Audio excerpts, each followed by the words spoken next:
This is my true story. I spent my whole life working hard so my son could live in comfort. I thought when I grew old, he would give me love and respect. But one evening, he threw food on the floor and ordered me to eat like a dog. He laughed with his wife while I bent down in shame, my heart breaking. That day, I understood he had no love left for me. But I was not powerless. I stood up inside, and you won't believe what I did next. Before that, tell me where you're watching from and what time it is right now. And please subscribe so my story can reach more people. All my life, I worked with my hands, my back, and my will. I started with nothing, but I refused to let my family live in hunger or cold. Every morning before the sun rose, I walked to work. I labored in fields, in shops, in small factories, anywhere someone would pay me a fair wage. My hands grew rough, my back bent, my body aged before its time. But I did it with pride because I told myself it was not for me. It was for my son. I wanted him to grow up with shoes on his feet, books in his bag, and food on his plate. When he was young, he would look at me with wide eyes, not understanding why I left so early and came home so tired. I used to tell him, "Son, one day you will understand." I bought him clothes, even when I wore old ones. I gave him good food even when I ate little. I worked 2 shifts some weeks so I could save enough to pay his school fees. My hands built the house brick by brick, the house he would later call his own. I told myself this sacrifice was worth it because he would grow up safe, educated, and proud. When the time came for his wedding, I paid for it with my savings. I wanted him to stand tall in front of the whole community. I gave him money to start a better life. I even handed him keys to the car I bought secondhand. Everything I did with the dream that when I grew old and weak, he would repay me not with money, but with kindness, respect, and care. That was my hope. That was my dream. I remember nights when he was small and sick. I stayed awake, holding him in my arms, placing wet cloth on his forehead, whispering to him to stay strong. I worked the next morning without sleep, just so he could rest. I remember the mornings when I carried him on my shoulders because he was too tired to walk to school. I remember how I walked in rain and heat to make sure he never missed class. Every small thing I did was my way of telling him, "Your life will be better than mine." The house we lived in was not just wood and walls. It was a monument to my sacrifice. I built it with my hands, with money saved from sweat. The land was paid for coin by coin, each coin earned through hours of labor. Inside those walls, I saw him grow from a boy into a man. I thought those walls would one day protect me too. I thought he would give me love inside that same house. Even when I grew older, I did not stop thinking of him. I still worked, still saved, still placed everything in his future. I kept the deeds and the accounts in my name, but I told myself, this is for him. When I am gone, he will not struggle. I believed the love of a father would be remembered. I believed sacrifice would be rewarded with respect. But respect never came. The love I gave was not returned. My sacrifices became invisible to him. He did not see the roughness of my hands. He did not see the nights I stayed awake for him. He did not see the meals I gave up so he could eat. He only saw my old age, my weakness, my trembling hands, my slow steps. He forgot the years that built his comfort. Yet even then, before his cruelty turned to humiliation, I still hoped. I told myself, he will see one day. He will look at me and remember that hope kept me alive through the aches of my old body. That hope carried me forward. But hope without respect is a heavy burden, and I did not know how heavy until the night he forced me to eat from the floor. Cruelty does not arrive like a storm in one day. It begins quietly, like small drops of rain, until the flood finally comes. At first, my son's disrespect was hidden inside little words. They were small, but sharp. I remember the first time he looked at me and said, "Why do you walk so slow? You're like a broken machine." He laughed after saying it, but the laugh carried no love. It was not the laugh of a son joking with his father. It was the laugh of a man mocking weakness. That was the first wound, though I stayed silent. Another day, I asked him for help to lift a heavy box. My hands were shaking, my back hurt from years of work. He rolled his eyes and said, "You're useless now."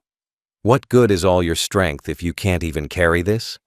He carried the box himself, but his words hurt more than the weight ever did. I told myself he was tired, that he did not mean it, that maybe tomorrow he would speak differently. But tomorrow came, and the words only grew colder. Meals became moments of insult. If I dropped a piece of bread, he would sneer and say, "You can't even eat properly." When I forgot small things, he would shout, "Your memory is gone."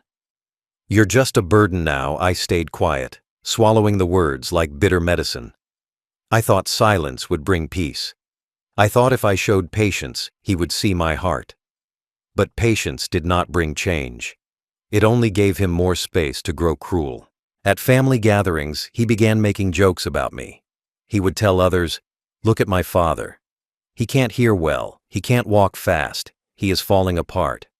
Some relatives laughed nervously, others stayed silent. No one defended me. I sat there with a small smile, pretending it was fine. But inside, each word was like a stone added to my chest.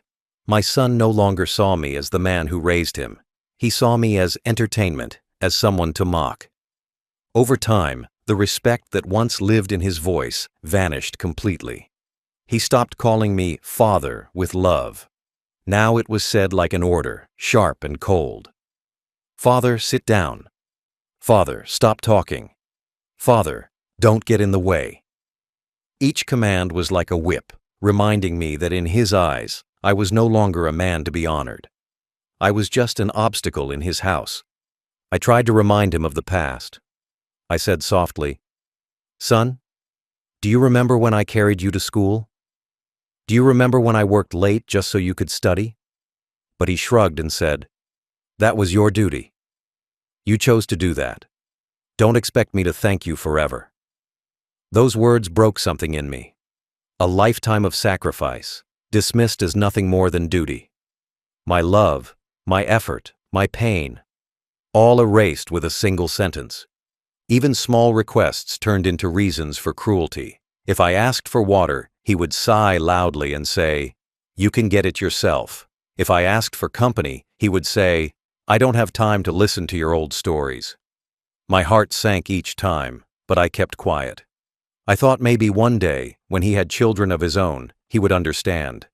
I thought maybe he would see himself in me and change. But kindness never came. Day by day, his insults grew sharper, his patience grew shorter, and his mockery grew louder. And each day, my silence grew heavier. I lived in the same house I built, but it no longer felt like home. It felt like a prison of words, where every insult was a chain. I wondered to myself, how can the boy I carried on my shoulders now carry such cruelty in his heart? The first signs of cruelty were enough to warn me of the storm to come. But I did not act. I stayed silent. I hoped for change. And because I stayed silent, the cruelty grew. It grew until the day came when he did something no son should ever do to his father. He threw food on the floor and forced me to eat like a dog. Cruelty reached its peak one evening. I was sitting quietly in the corner of the house, my body tired, my heart heavy. My son and his wife were at the table, eating and laughing. I had not eaten yet, so I asked softly, "Son, may I have some food?" It was not much that I asked, just a plate, just a little respect. But instead of kindness, his face turned cold. He stood up, picked up a plate of food, and with no shame, he threw it onto the floor. The food scattered across the tiles, pieces of bread and rice lying in the dust where shoes had stepped. He pointed to it and said loudly, "Eat from there. Dogs don't sit at the table." For a moment, I froze. His words struck me harder than any slap ever could. My heart pounded in my chest. My knees trembled, not from weakness, but from shock. I looked at him, hoping to see even a trace of regret in his eyes. But there was none. Instead, there was pride. A cruel pride that fed on my humiliation. His wife laughed beside him, covering her mouth with her hand as if it were a joke. The sound of her laughter cut into me like a knife. I looked at the food on the floor. My stomach was empty, but my soul was heavy. Slowly, with no strength left to resist, I bent down. My knees pressed against the cold, hard floor. My hands touched the ground where dust gathered. I leaned forward, lowering my head to where the food lay scattered. Each movement felt like a chain pulling me lower, forcing me into shame. As I took the first bite from the floor, memories came rushing back. I remembered feeding him as a child, spoon by spoon, while he sat safely in my lap. I remembered working late nights so he could eat better meals than I ever had. I remembered carrying bags of food home through storms, just so he would never go hungry. And now, that same son had forced me to eat like an animal. My tears fell onto the food as I chewed, mixing salt with every bite. He stood there watching me, his arms crossed, his laughter echoing through the room. His wife joined in, whispering, "Look at him, crawling like a dog." Their voices burned in my ears. They wanted me to feel small, broken, and less than human. And for a moment, I did. For a moment, I believed I had lost everything. But as I kneeled there, another thought entered my mind. I realized that while my body was bent, my spirit was not. They could force me to eat from the floor, but they could not take away the truth. The truth was that everything around them, the roof over their heads, the land beneath their feet, the money in the accounts, was still mine. They mocked me with food, but they lived because of my sacrifice. They laughed at my weakness, but their strength existed only because I had built their foundation. Still, that night cut deep into me. I went to bed with my heart heavy, the taste of humiliation still in my mouth. I stared at the ceiling, asking myself, how did it come to this? How did the boy I loved become the man who forced me onto the floor? My tears stained the pillow, but as the hours passed, my pain began to turn into something else. My heartbreak began to turn into resolve. I told myself, this cannot go on. He must learn that cruelty has a price. He must learn that blood does not excuse shame. That night, as the house grew quiet and their laughter faded into sleep, I whispered into the dark, "You made me eat like a dog, but one day soon, you will crawl in ways you never imagined." That night, after being forced to eat from the floor, I went to my small room and sat in silence. My knees were still sore from pressing against the hard ground. My hands still carried the dust of the floor. My lips still tasted the bitterness of shame more than the food I had eaten. I looked at myself in the mirror, and for the first time, I did not see a father, a provider, or a man who had worked his whole life. I saw someone stripped of dignity by his own flesh and blood. The humiliation was not only on my body, it was inside my heart. I remembered the days when those same knees had walked miles to bring food for my son. I remembered when my hands worked until they bled to keep him safe. I remembered when my back carried him home from school, asleep on my shoulders, while I stumbled through the dark. Now those same knees were pressed against the floor in shame, and those same hands were gathering crumbs like a beggar. My sacrifices, my love, my years of labor had all been turned into mockery by the very person I gave them to. The silence of that room was louder than any sound. I could still hear their laughter in my mind. It echoed again and again, not fading, not stopping. His wife's giggles, his proud chuckle. They replayed in my ears until my heart felt like it was breaking piece by piece. I pressed my hands over my ears, but I could not stop hearing it. It was not just noise. It was a scar on my soul. I lay down on my bed, but the sleep would not come. My body wanted rest, but my spirit was restless. Every time I closed my eyes, I saw myself crawling on the floor, bending low, eating like a dog, while my own son looked down at me. The shame pressed on my chest like a heavy stone. I asked myself again and again, why? Why would he do this? How did love turn into this cruelty? But with every question came memories. I saw the image of him as a small boy, his little hands reaching out for mine. I saw his smile when I gave him toys I could hardly afford. I saw his face light up when I cooked his favorite meal. Those memories clashed with the present, where his face no longer carried innocence but arrogance, where his hands no longer reached for mine but pushed me down.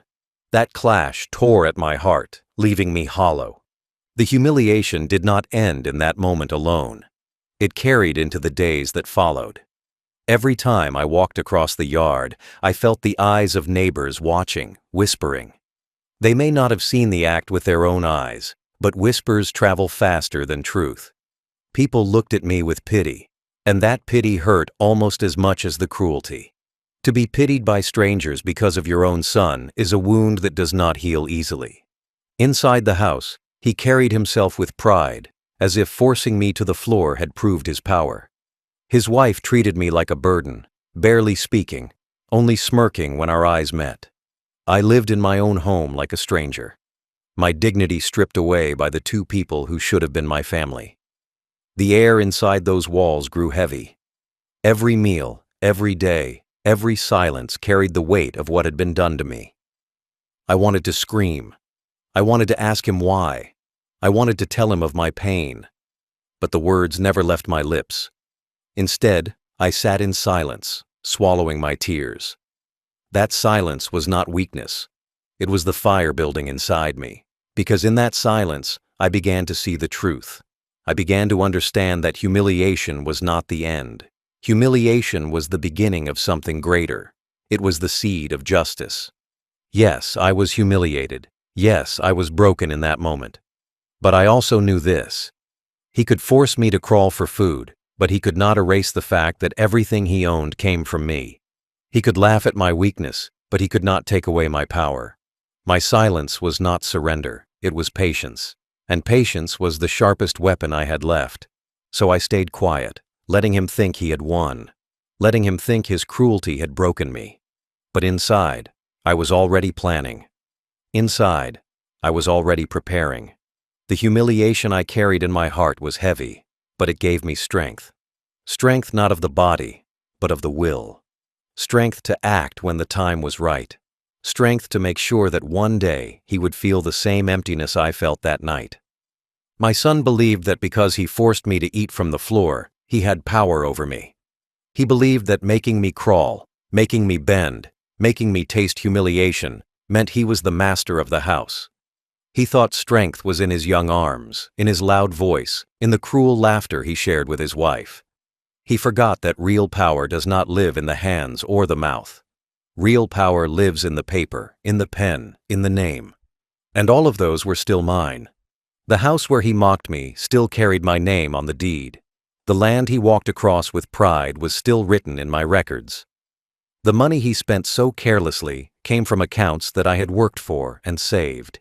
Even the family name that he used to introduce himself with honor was not his creation. It was mine. He thought he owned the future because I was old and weak. He forgot that the future still belonged to me. He forgot that the man he forced to eat from the floor was the same man who could erase his tomorrow with a single signature. Every night after the cruel act, I sat in my room, staring at the documents I had kept safe. Property papers, bank accounts, my will, all of them tied to my name. My hands trembled from age, but they still held the pen firmly. My body may have bent under his cruelty, but my spirit was not broken. I told myself again and again, he believes he has won, but the power is still mine. I remembered the words of my lawyer many years before.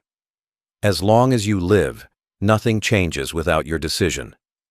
No inheritance is final until your hand signs it. Those words came back to me like fire in the dark. I realized then that humiliation was not the end, it was the key.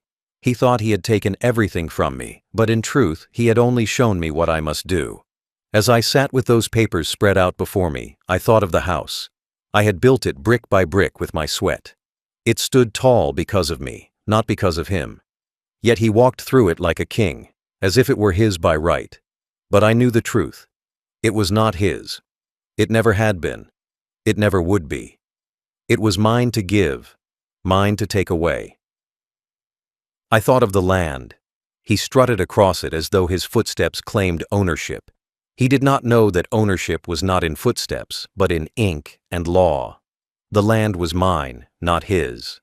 I thought of the money. He spent freely, without thought, without gratitude. He forgot that each coin was earned by my back, my hands, my years. And if I chose, each coin could vanish from his reach forever. Most of all, I thought of the name. My name.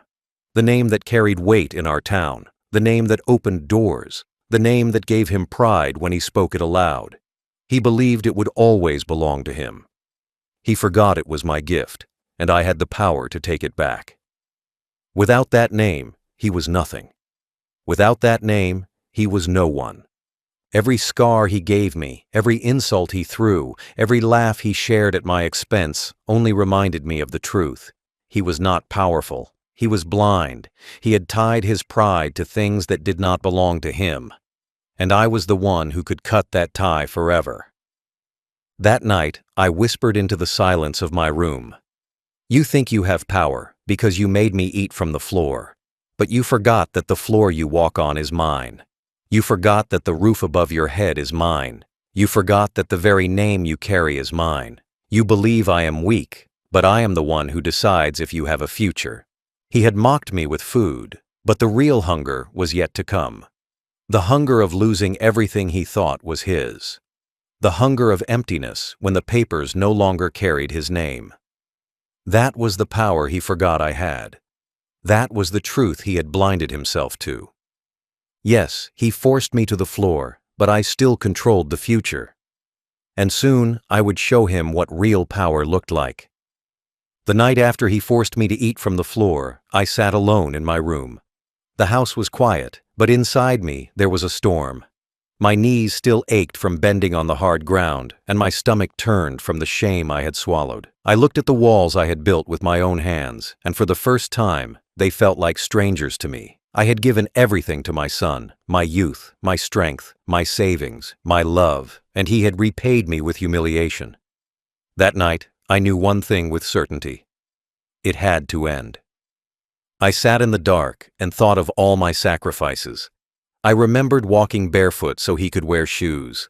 I remembered eating less so he could have a full plate. I remembered working long nights so he could study in the light. I remembered giving him money for his wedding, for his comfort, for his future. Every step of his life had been carried by my shoulders, and yet he dragged me to the ground with cruelty. As I remembered, my tears dried and my heart grew harder. I told myself, this is not love anymore. This is not respect. This is abuse, and abuse must be answered. At first, a voice inside me whispered, he is your son. Maybe he will change. Maybe tomorrow he will regret it. But another voice, stronger and clearer, answered, a son who forces his father to eat from the floor does not regret. He does not change. He has chosen his path, and that path is cruelty. The truth was sharp, but I could not ignore it anymore. I had ignored the insults, the jokes, the disrespect. And because I ignored it, it grew until it became humiliation. No more silence, no more waiting. I had to act. The decision was not born from anger. It was born from dignity. If I left everything to him, I would betray myself. I would betray the sacrifices I made. I would betray the meaning of family.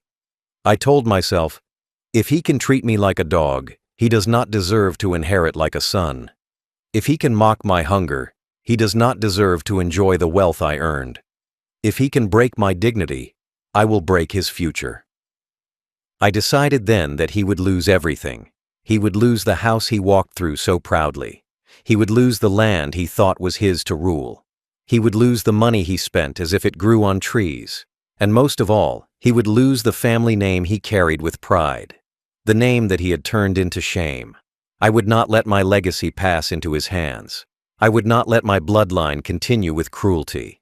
It would end with me. His bloodline would be broken forever. That night I could not sleep, but my mind was sharper than it had been in years. I planned each step carefully. I would go to my lawyer. I would change my will. I would transfer the deeds. I would empty the accounts from his reach, and I would strip him of the right to call himself my heir. My son had tied me to shame, but I would tie him to nothingness. That was my decision. The more I thought of it, the calmer I became. My pain turned into resolve. My humiliation turned into clarity. I was no longer the man crawling for food. I was the man preparing justice. And justice would not be loud or violent. It would be quiet, written in ink, signed on paper, sealed by law. He would never see it coming until it was too late. I sat at my desk and whispered to myself, You think you have won, because you made me eat from the floor. But tomorrow, I will take the floor itself from under your feet. I will take the roof from above your head. I will take the name from your mouth, and you will be left with nothing but the memory of what you did to me. That was my decision, final, unshakable, and absolute. The next morning, I rose from my bed with a strength that surprised even me. My body still hurt from the shame of the night before, but my spirit was steady. I washed my face, dressed in simple clothes, and held the folder where I kept all my important papers. My son thought I was just an old man with no power left. He did not know that inside that folder was his entire future, and I was about to take it away. I walked to the lawyer's office slowly, but with purpose. Each step I took felt like it was carrying me closer to freedom. When I entered, my lawyer looked at me with concern. "You look troubled, sir," he said. I sat down, opened the folder, and placed the papers on his desk. "It is time," I said calmly. He leaned forward, waiting for me to continue. "My son forced me to eat from the floor like a dog. He has humiliated me beyond repair. I want him erased from everything, my will, my deeds, my accounts, my name." The lawyer's face grew serious. He nodded slowly and pulled out fresh documents. One by one, he prepared the will, the property transfers, the bank instructions. With each page, he asked, "Are you certain?" And with each page, I answered, "Yes." My hand may have trembled from age, but my signatures were strong. Every stroke of my pen was a strike of justice. Every signature was a rope cut, breaking him free not into freedom, but into emptiness. First, we rewrote the will. His name, once written as my heir, was crossed out forever. In its place, I wrote names of people who had shown me kindness. A distant relative who visited often, a neighbor who shared food with me when I was unwell, charities that fed children, so no one else would feel the hunger I felt that night. Strangers who would value what I gave more than my own son ever did. Next, the deeds, the house, the land, everything he thought was guaranteed, transferred out of his reach. My lawyer stamped and sealed the documents. "Now, legally, it is no longer his future," he said. I nodded, feeling lighter. The walls that had heard my humiliation would not belong to him. The land he walked proudly upon would not be his. Then came the bank accounts.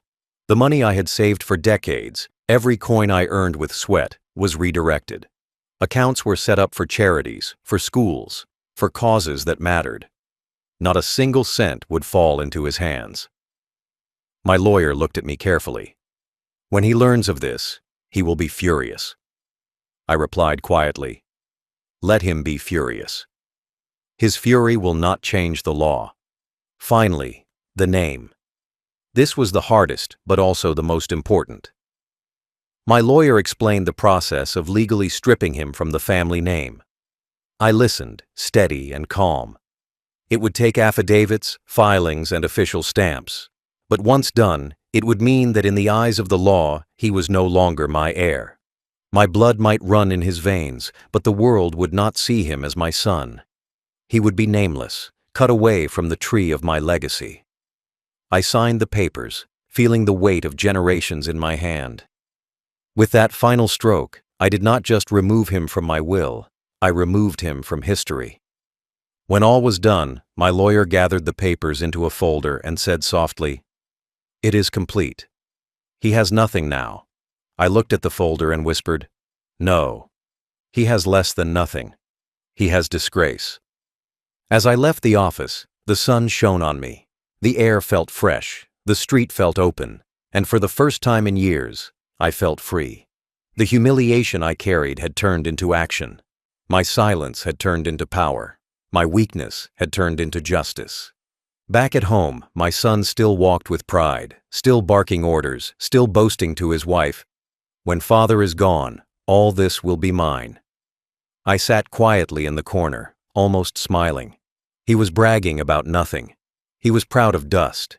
He was standing tall on ground that no longer belonged to him. The execution was complete. My future was safe. My dignity was restored, and his arrogance was built on lies. Soon, he would discover the truth. And when he did, The laughter he had once thrown at me would turn into the begging of a man who had lost everything. The papers were signed, the will was changed, the deeds were transferred, the money was moved.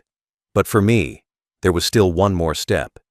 Taking away the house, the land, and the accounts was justice for the humiliation.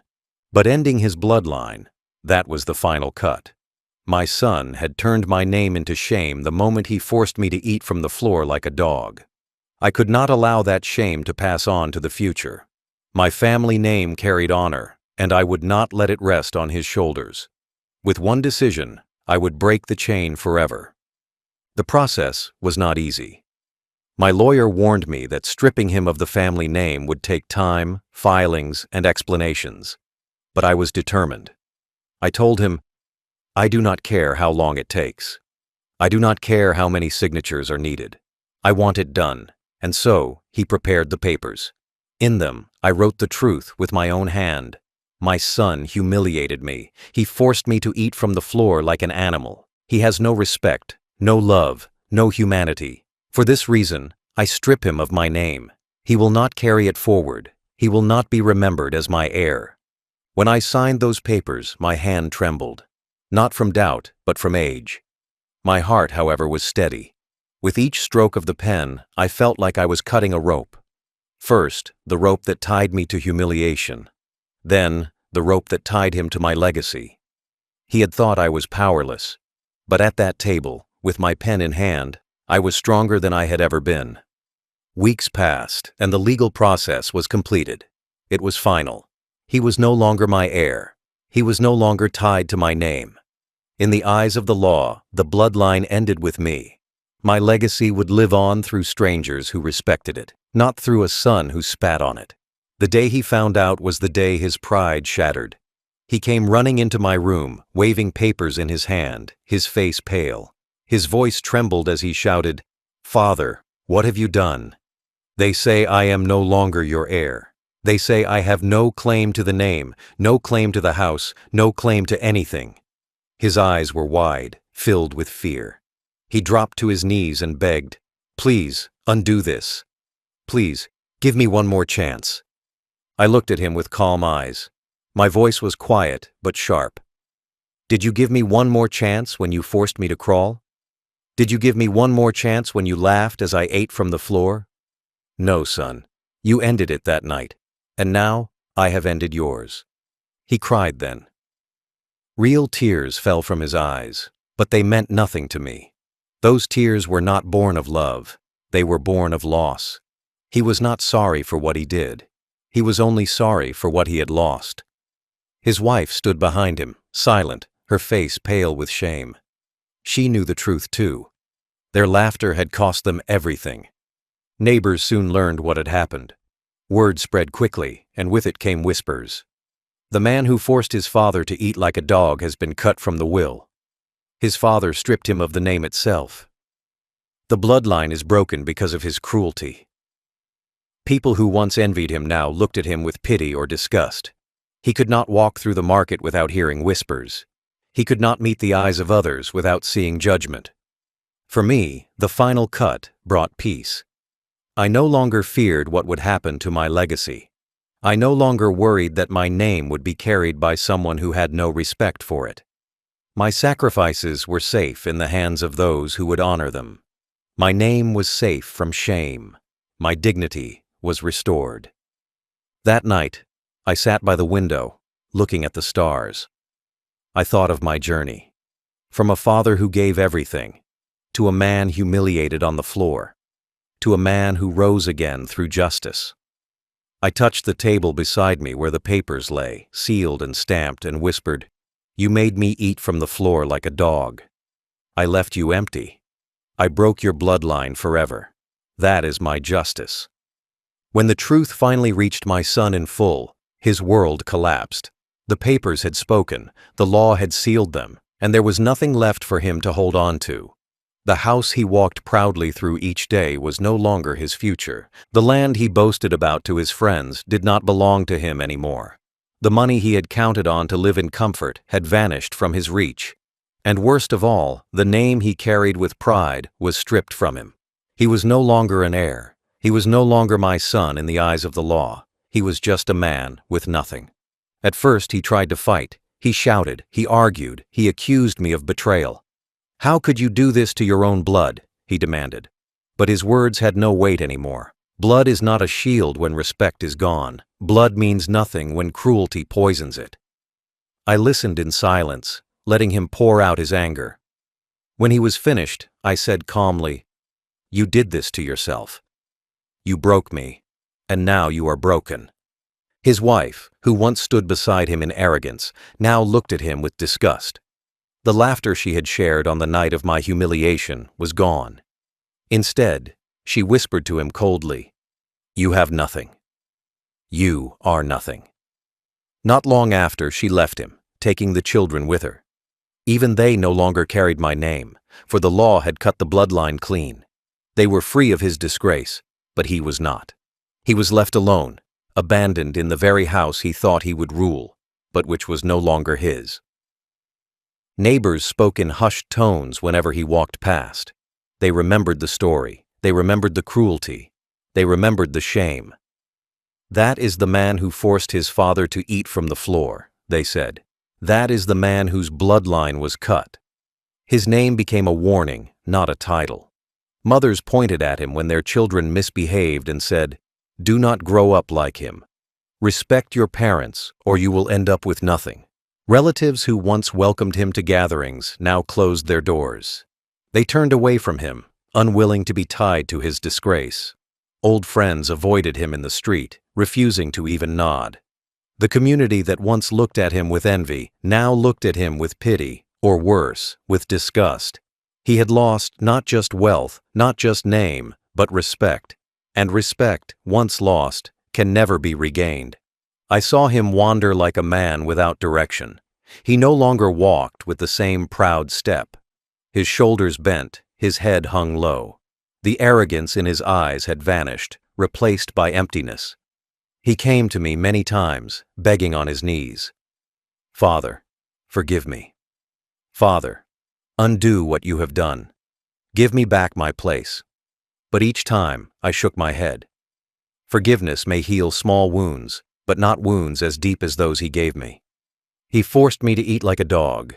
That wound could not be erased by words. The fallout grew worse as time passed. With no inheritance and no name, he could not find work easily.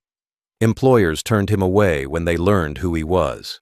No one wanted to trust a man who humiliated his own father. Even the smallest opportunities slipped from his grasp. He lived day by day, scraping together what little he could, while the house he thought would protect him stood under new ownership. For me, the fallout was different. I felt peace. For the first time in years, I walked through life without the weight of his cruelty on my shoulders. I ate my meals with dignity. I slept without nightmares. I no longer feared the next insult, the next humiliation. My decision had freed me, and it had trapped him. That was justice.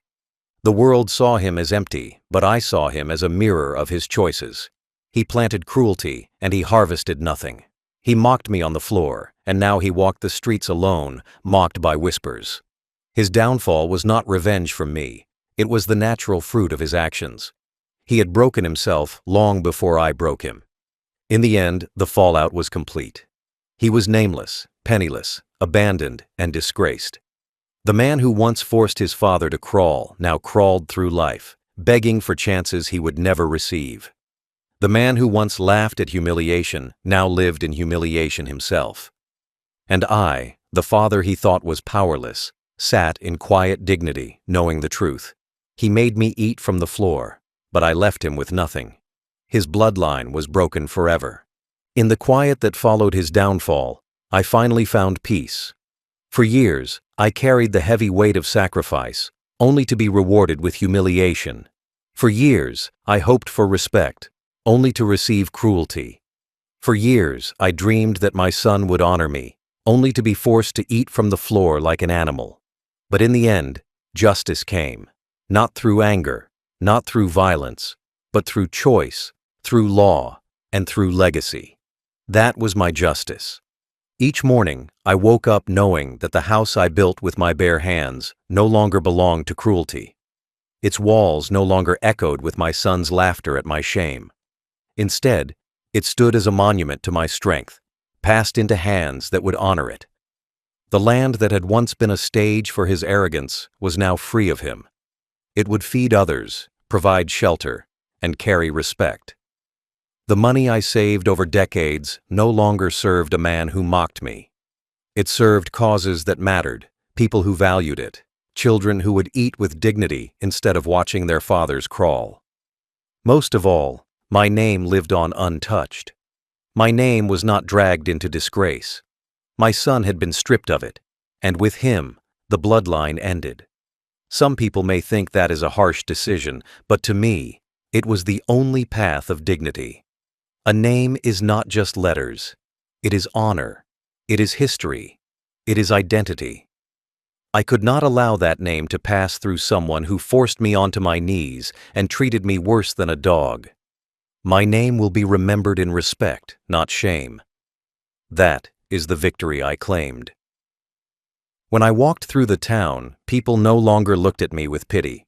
They looked at me with respect. They whispered, "This is the father who stood up for himself." They said, "This is the man who showed that even in old age, dignity cannot be taken away." Their words warmed my heart more than wealth ever could. Respect is worth more than gold, and I had regained it. As for my son, he was left empty. His bloodline, which he thought would stretch into the future, was cut. His pride, which he thought was unshakable, was broken. He became a story, a warning to others.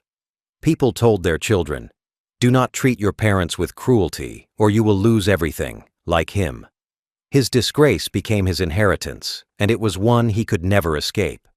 I lived the rest of my days in peace. I was surrounded not by riches, but by dignity. I was surrounded not by cruelty, but by respect. I was free from the shadow of his insults, free from the sting of his laughter, free from the chains of humiliation. And in that freedom, I found strength again. Sometimes, late at night, I thought back to the moment when I bent to the floor and tasted the bitterness of shame. That memory will never leave me.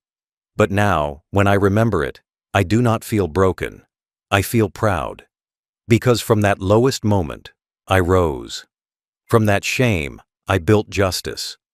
From that humiliation, I created victory. He made me eat from the floor like a dog. I left him empty. His bloodline broken forever. That is my story.